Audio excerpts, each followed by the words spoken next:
Selamat hari Sabat. Senang sekali kita rasanya di sini dengan selamat, tidak kurang satu apapun. Punya satu kesempatan untuk belajar firman Tuhan melalui pelajaran sekolah Sabat, dan pada hari ini sampai pada pelajaran yang ke-12 dengan judul Perjalanan Iman. Mari kita berdoa lebih dahulu. Maha besar Allah Bapa kami dalam surga, Allah yang kami sembah, kami puji dan kami muliakan, Allah yang maha kasih. Bapa, syukur terima kasih pada malam hari ini kami boleh belajar firman-Mu kembali melalui pelajaran sekolah Sabat ini. Kiranya Engkau sendiri melalui Roh Kudus-Mu yang boleh mengajar kami, berikan pelajaran ini agar kami boleh mengerti apa rencana Tuhan dalam keselamatan bagi kami. Terima kasih Tuhan, kami serahkan acara ini dari awal, pertengahan hingga akhirnya. Biarlah Engkau sendiri yang menyertainya, mengampuni semua dosa kesalahan kami. Semua ini kami mohon di dalam nama Yesus, Tuhan dan Juru Selamat kami. Amin. Sekali lagi pelajaran kita yaitu sampai ke pelajaran yang ke-12 dengan judul Perjanjian Iman. Kenapa Paulus bermegah dalam salib Yesus? Karena begitu besar kasih Yesus kepada umatnya, demi untuk keselamatan umatnya. Yesus telah membayar hutang dosa dengan menyerahkan darah dan nyawanya untuk menebus kita dari maut, upah dosa.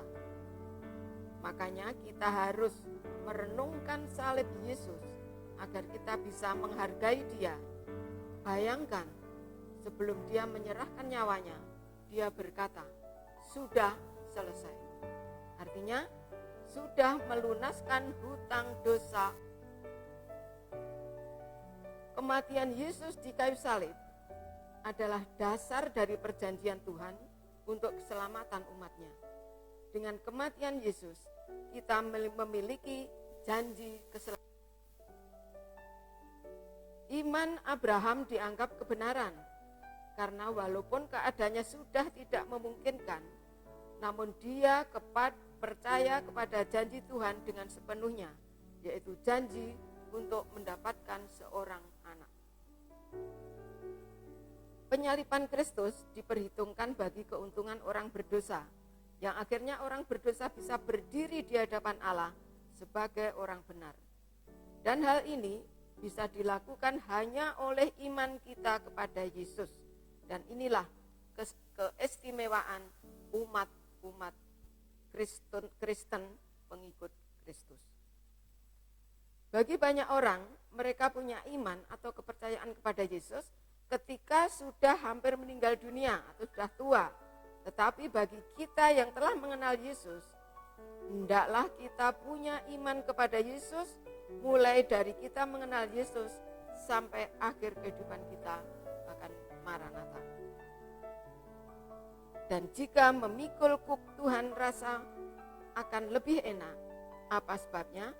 Karena sebenarnya yang memikul beban kita adalah Tuhan Yesus sendiri, asal kita tetap punya iman kepadanya. Dan bila mana kita punya iman kepada Yesus, kita akan mendapatkan kedamaian dan pembenaran. Inilah sedikit ulasan kembali dari pelajaran yang sudah kita pelajari beberapa hari yang lalu, di mana kita sudah dengan jelas mendapatkan satu pelajaran, diingatkan betapa besar perjanjian iman yang diberikan Tuhan kepada umatnya. Kenapa iman diperhitungkan sebagai kebenaran? Masuk dalam pendalaman, kita bisa baca di dalam Selected Message jilid 1 halaman 367 dan juga Selected Message jilid 3 halaman 191. Akan saya bacakan poin pertama. Satu-satunya jalan di mana seorang berdosa dapat mencapai kebenaran adalah melalui iman. Oleh iman, dia dapat membawa kepada Allah jasa-jasa Kristus.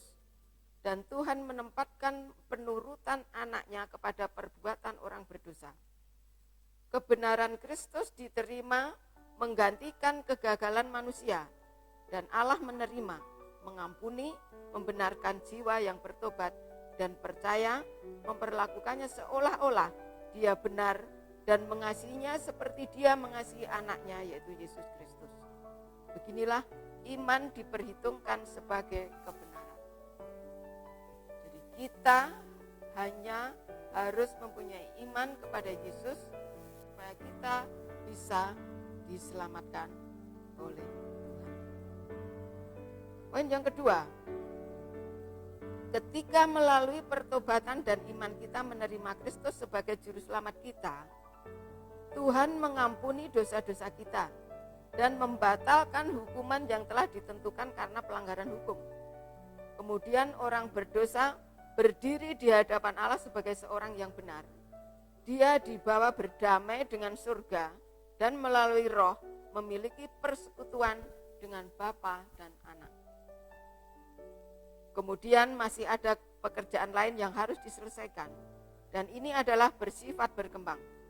Jiwa itu disucikan melalui penurutan pada kebenaran, dan hal ini juga dicapai melalui iman, karena hanya melalui kasih karunia Kristus yang kita terima melalui iman, sehingga karakter dapat diubahkan.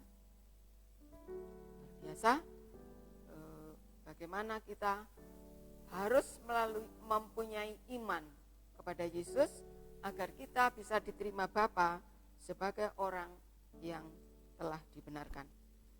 Perjanjian lama dan perjanjian baru sama. Yesus membayar utang sesuai hukum supaya kita dapat berdiri dengan sebagai orang benar dalam pemandangan Allah. Satu pelajaran yang begitu indah yang patut kita renungkan, di mana kita melalui kepada Yesus Kristus dibenarkan di hadapan Allah. Dan kalau kita dibenarkan di hadapan Allah, berarti kita lepas daripada hukuman dosa yang maut telah dibayar lunas oleh Yesus, dan kita hanya mempercayai dan iman kepada Yesus. Itulah satu hal yang perlu kita renungkan di dalam kehidupan iman kita. Setiap langkah kehidupan kita, biarlah kita tetap beriman, kita percaya, pasrah, menyerahkan diri sepenuhnya kepada Yesus, sehingga kita bisa disebut anak-anak Allah. Terima kasih, Tuhan memberkati kita semua. Amin.